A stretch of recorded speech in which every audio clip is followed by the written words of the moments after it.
All right, Senator Thom Tillis, thanks for taking time. Before we get into campaign logistics and all of the excitement heading into November, we do need to address a lot of the current happenings in Washington. Congress went to recess without a second relief bill. A new report claims Senate Republicans are preparing a new package that would extend unemployment benefits, but not include a second stimulus check. Is that true? And if so, what would it mean for the more than 1.2 million North Carolinians who have filed for unemployment since March 15th? Well, first off, I support the measure that we're trying to put into place, which has more targeted stimulus. It has an extension to unemployment to the end of December. It has additional resources for the Paycheck Protection Program, which has saved hundreds of thousands of jobs in North Carolina, helped 120,000 businesses. And it's versions, or I should say provisions, that the Democrats have said that they support. So what we're doing is saying, rather than delay while we work out our differences on other provisions, let's provide certainty to people on unemployment through the end of the year. Let's give businesses more support. Let's give schools more resources, daycare, hospitals, more for vaccine research. And I've publicly stated I'm going to vote for it. And I hope we come out of recess and take a vote over the next week. But are Democrats likely to pass something that does not have that second round of stimulus checks? Well, I don't think that's their only sticking point. They want $1 trillion for state budgets, for states that were already in financial distress long before we ever had the first case of COVID. So we can't use the COVID crisis to fix other problems that we can have a debate about. I think that we need to make sure that everything that's in the follow-up to the CARES Act relates to the damage that has been done by COVID. And we shouldn't use this, they call it a Christmas tree. Everybody wants to put ornaments on it. We shouldn't use this as a Christmas tree for matters that we want to debate. And they shouldn't mislead the American public by saying that it's critical to COVID. We can have a discussion about states that have been guilty of fiscal malpractice, and we can discuss maybe how we can give them loans to figure out how they fix their problems.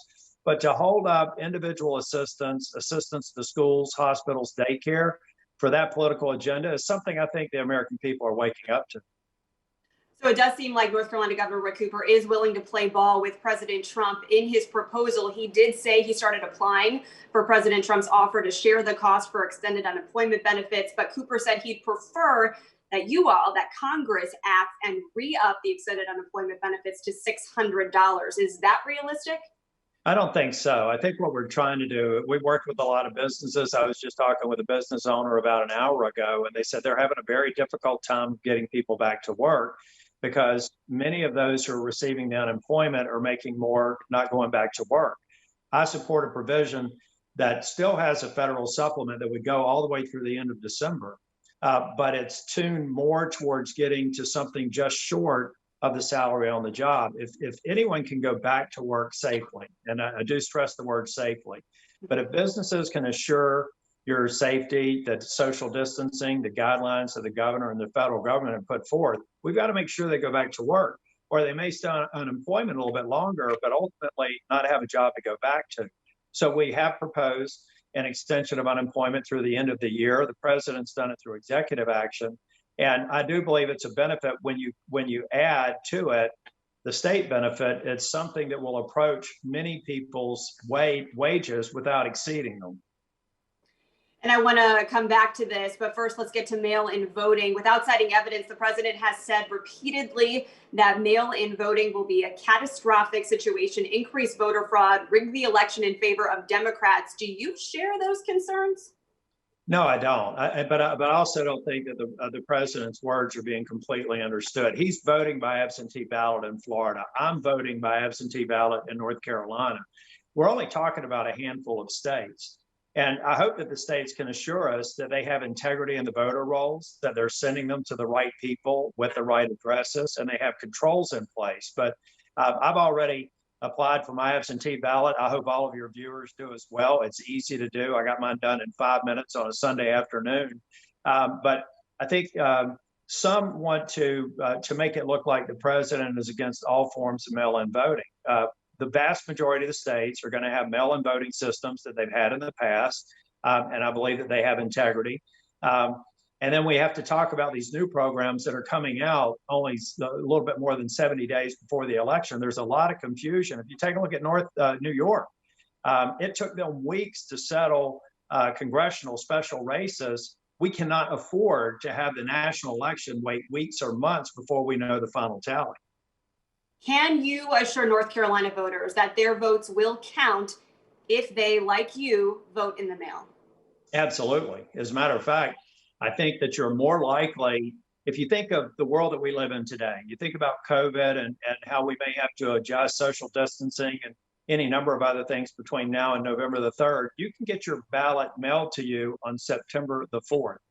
I actually requested mine. You can request it all the way up until later into the election, even after they start mailing them out. Those ballots are going to be counted. They're going to go to your local election boards. They'll be held and they'll be published on the day of the election. They don't report those earlier. But I have I know a lot about the absentee ballot system in North Carolina. I've voted absentee before, and I encourage everybody to do it this time. Don't take a chance of having a disruption on November 3rd and not have your vote counted. So that leads us to USPS. Obviously, you're aware of the big outcry lately over the Postmaster General removing sorting equipment, taking down mailboxes, reducing overtime. After protests and outcry, he did announce last night a pause on those operational changes until after the election. But what do you make of the timing of all of this? And what is the Senate going to do to act maybe like the House in trying to rewrite legislation to put money into USPS to make sure that they have ample resources for November?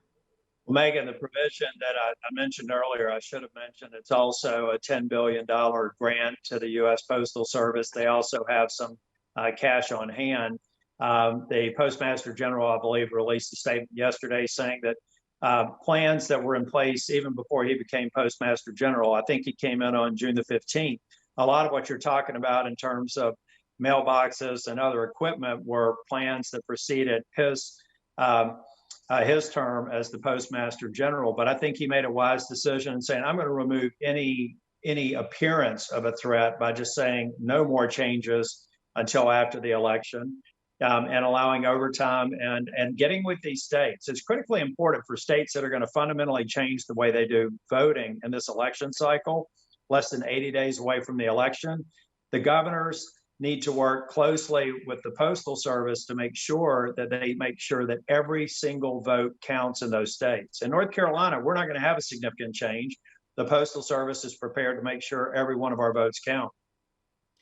Yeah, your opponent, Cal Cunningham, had wanted you to speak on this on Twitter. He called you out for being silent until now, but we appreciate your response to this. Speaking of Cal Cunningham, let's talk about this campaign. Already a bit contentious, it seems. One of your new ads slams Cunningham for suggesting replacing 2017 tax cuts, but his camp is now calling out you for that same tax bill, arguing it added trillions of dollars to the national debt and mostly benefited the wealthiest Americans. How do you respond to that? Well, I have to start. I can't stop but laugh at his tweet. I haven't seen it, but if he said what you did, in essence, what you did, you're talking to a guy who has refused to debate us. We've invited him to 5 debates, including one in the Asheville area, a statewide debate. He just recently refused to do that. If Cal Cunningham really wants to ask those questions, why doesn't he get on the stage and ask them?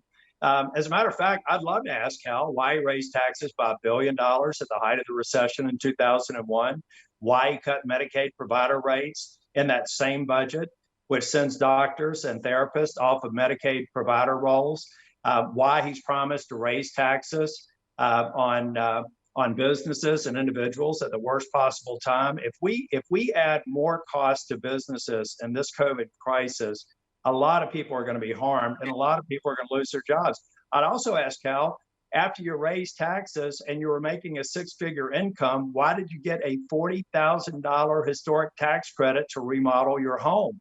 So I would love to have Cal answer these questions, and I would love to be on a debate stage where he can ask me any question he wants to. So you said it again just now. It is the crux of a lot of your campaign ads. Cunningham voted for $1 billion in tax increases during a recession.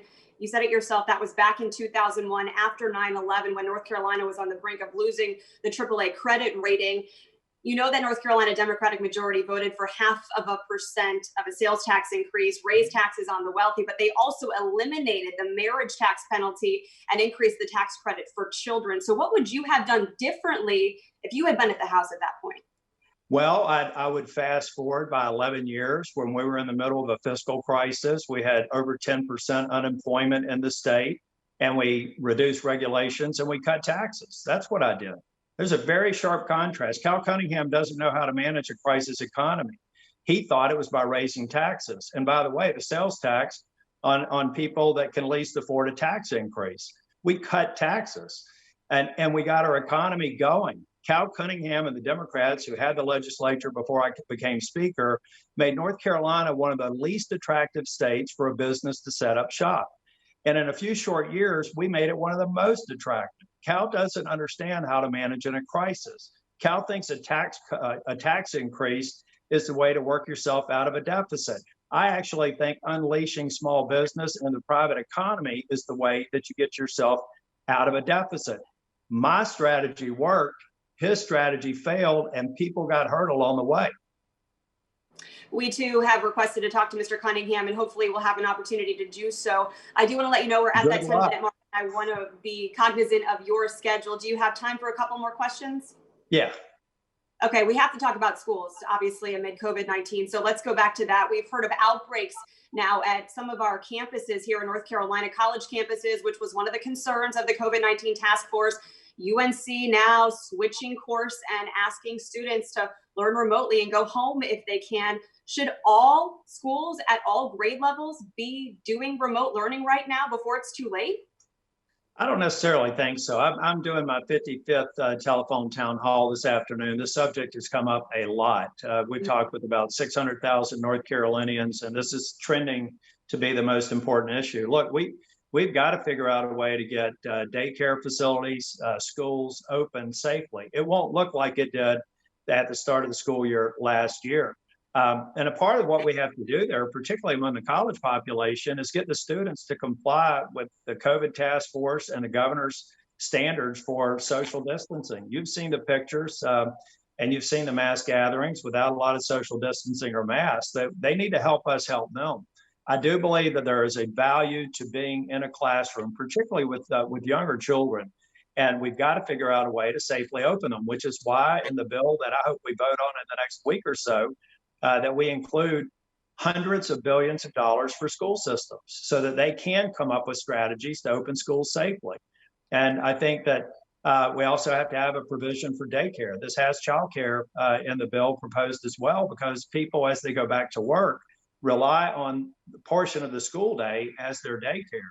We've got to provide resources to get that done, but we have to focus on a vision for safely opening schools. And there may be certain areas and hotspots where you can't do it, or maybe the student population's not helping us by observing social distancing, but I would not cast that across all universities, all private, public, charter schools in the state. I think we need to look at it based on the circumstances in the school district and whether or not we're actually getting support from the population to reduce the spread. So you mentioned masks. Our mask mandate is still in effect here in North Carolina, and we're in the third extension of phase 2 of North Carolina's reopening plan. We've heard outcry from bar owners, from gym owners, from theater operators. We have our beautiful Tanger Center here in Greensboro sitting empty right now. It was supposed to be open already at this point. Do you think that Governor Cooper acted appropriately and is still acting appropriately with these restrictions, given the numbers and the data here in North Carolina at this point?